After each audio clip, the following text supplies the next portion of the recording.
is Lake Lanier. It's a lake in Forsyth County, Georgia, where people go swimming and boating and fishing and do a bunch of other lakey things. But before it was Lake Lanier, it was a town called Oscarville, Georgia. Now, Oscarville was a thriving, predominantly black community with a church, a school, and dozens of homes, until the year 1912, when a very bad thing happened. Oh, two very bad things. In 1912, two black teenagers were accused of rape.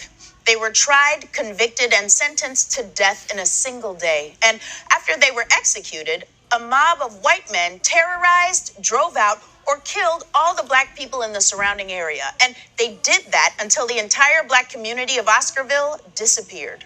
The county went from having over 1,000 black residents in 1912 to 0 in 1920. That story is so sad, it makes this story look like a comedy.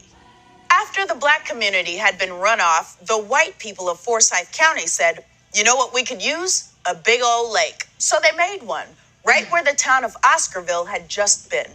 They flooded the area and literally covered up the entire town with water. This is what it looks like right now. But the town is still under there.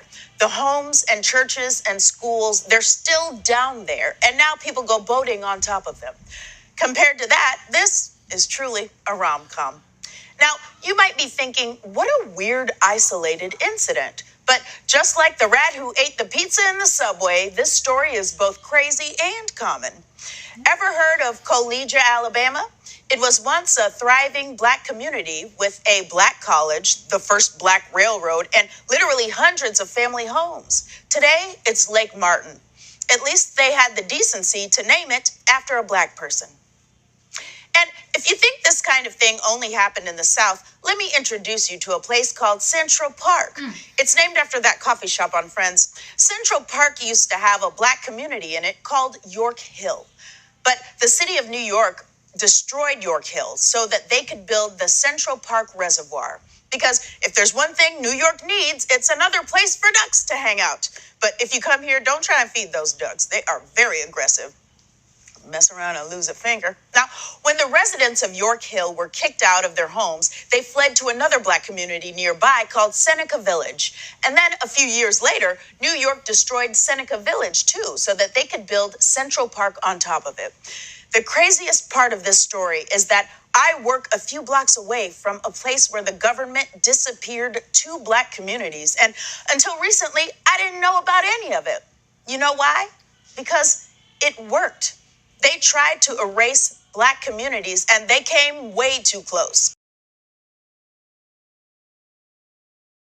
There's a book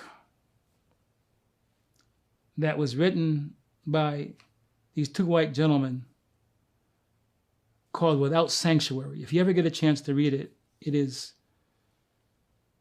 one of the most profoundly disturbing books I've ever seen in my life. It's a pictorial history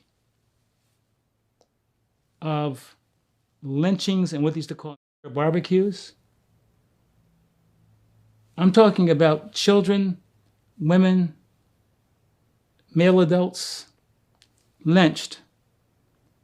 And then they used to put us alive on spits with a fire beneath it and turn us and roast us until we dehydrated. And they'd pick up pieces of the bodies, and hundreds of whites would be standing and taking pictures with a body piece in their hand. They have the pictures, they show the pictures in the book. And they say, just get over that? You don't get over that.